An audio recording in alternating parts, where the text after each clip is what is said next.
या ठिकाणी एक लाईन बनवायची बघा. इथं चालू आहे. आता ते वाल जोडायला लागले. तर वाल जोडला का मग तिथं लाईन टॅकिंग करायची आणि नंतर ना मग ती 2 इंची इथली लाईन आहे का नाही ती तिथं वेल्डिंग करायची आहे बघा. तिथली लाईन खराब झाली. ती खराब झालेली त्या तिथं काढून टाकली बघा. लाईन बघू शकता इथं टाकल्या.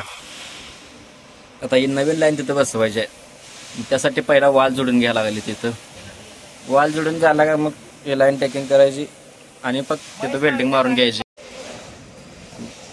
तर मित्रांनो तिकडचं निप्पल वेल्डिंग मारून हे राहिलेलं रेड्युसर वेल्डिंग मारायला आलो आहे बघा. तिकडचा वेल्डिंग मारला बघा निप्पल वगैरे दिसतोय ते निप्पल वेल्डिंग मारायचं होता का राहिलेला आज सकाळी मारून आता आलो इथं. हा येतं आपल्या जुन्या कामाच्या ठिकाणी वेल्डिंग करायला येतं. अर्धी बाजू राहिली तिथे मारली आहे. आता आतनं मारायचे पण आत पाणी आहे. उत्पादनवाल्यांना काढायला सांगायचे. आत पाणी आहे दिसते का बघू शकता. पाणी पावसाचं पाणी पडले यात. तर काढायचं हे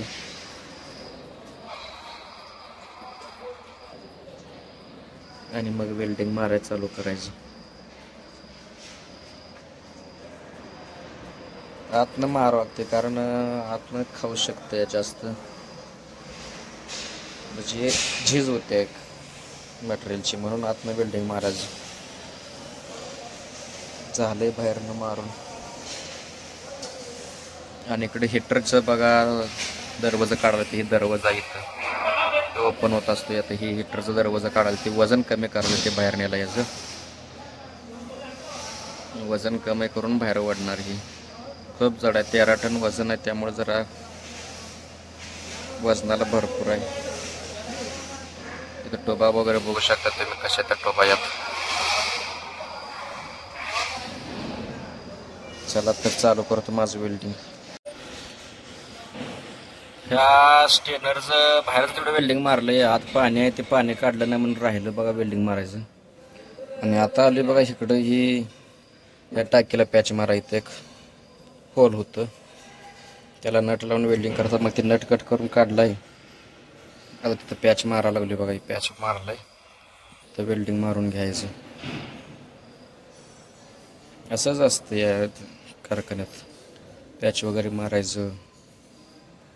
खराब झालेल्या वस्तू बदलायच्या. बाकीची बॉडी चांगली एक होल असल्यामुळे तेवढं तिथंच पॅच मारून घ्यायचं आहे.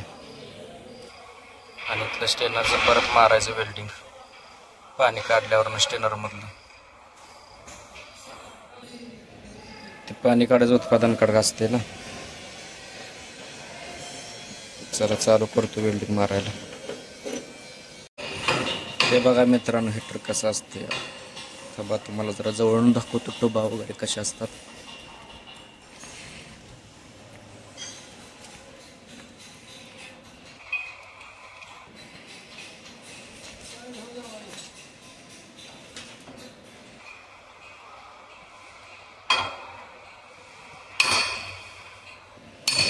बघू शकताय जास्त जवळ जाऊ देत नाही. ती कुठंतरी लागेल बिगेल म्हणून अशा टोबा असते तर वरण घालत असते. हे उभं पोझिशनमध्ये त्यात आडवं केले. अशी सिस्टीम असते यात. बघू शकता या टोबा.